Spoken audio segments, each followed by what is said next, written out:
भौतिकता की इस दौड़ में हम अपने लिए कुछ पल भी नहीं निकाल पाते हैं। बाहर की इस बेलगाम दौड़ में हम कुछ क्षण अपने भीतर झांकने के लिए भी नहीं दे पाते और फिर समय देखते ही देखते निकल जाता है, लेकिन हमारे लिए कुछ यादें भी छोड़ जाता है।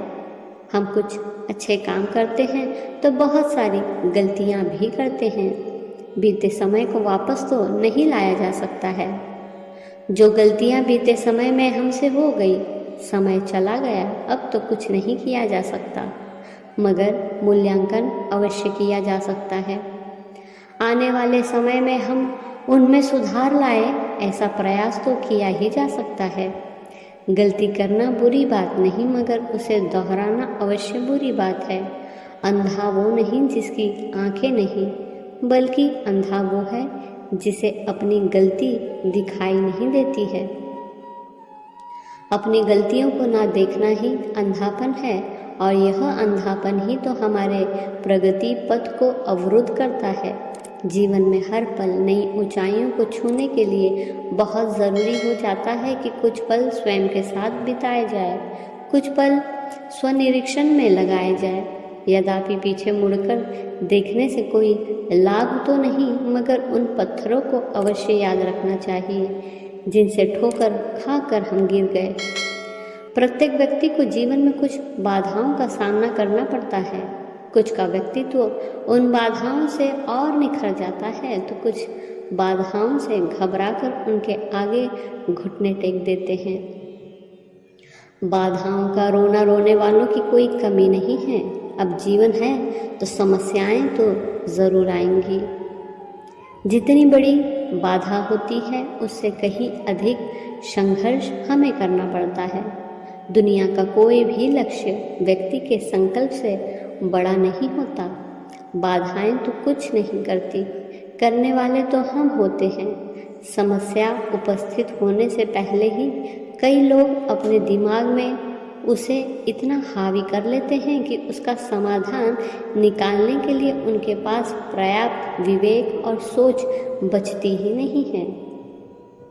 निर्णय लेने की उनकी क्षमता प्रभावित हो जाती है।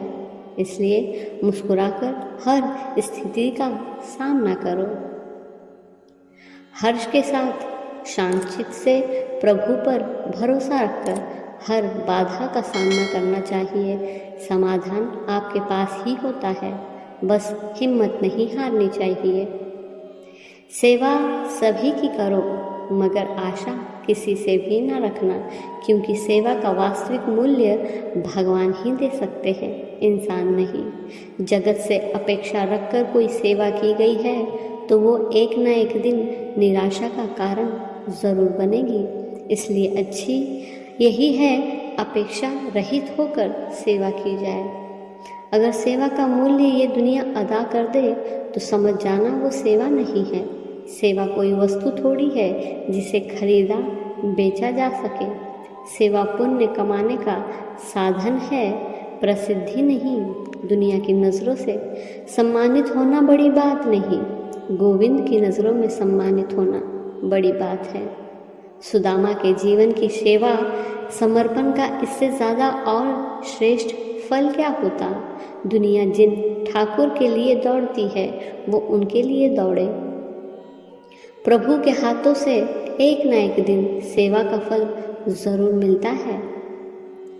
खुशी वो इत्र है जो हम दूसरों पर छिड़कते हैं तो उसकी कुछ बूंदें हम पर भी गिरकर हमें महका देती है। जीवन में बांटने जैसा कुछ है तो प्रेम है, खुशियाँ हैं।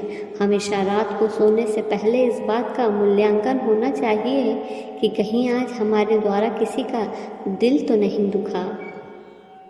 कहीं आज मन से, वचन से और कर्म से हमारे द्वारा कोई ऐसा कर्म तो संपन्न नहीं हुआ जिससे किसी के भी हृदय को आघात पहुंचा हो। जो लोग दूसरों की खुशियों का ध्यान रखते हैं, उनकी खुशियों का ध्यान स्वयं प्रकृति रखा करती है। ये बात भी याद रखनी चाहिए कि बांटी हुई वस्तु ही लौटकर हमारे पास आती है। अब ये हम पर निर्भर करता है कि हमने बांटा क्या था, खुशियाँ या और कुछ। खुश रखना और खुश रहना, ये जीवन की दो महत्वपूर्ण कलाएं हैं। जिसे पहली कला आ जाती है, उसकी दूसरी कला स्वयं परिपूर्ण हो जाती है। जो लोग अपने से ज़्यादा दूसरों की खुशियों का ध्यान रखते हैं, वही लोग प्रकृति की दृष्टि में सबसे बड़े पुरस्कार के योग्य भी बन जाते हैं। खुशियाँ एक चमत्कारी इत्र है, छिड़कते हम दूसरों के ऊपर है और महकता स्वयं का जीवन है।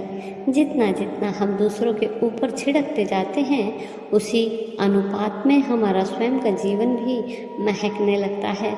मनुष्य हो तो खुशियाँ बांटना सीखो, ताकि आप स्वयं भी खुश रह सके।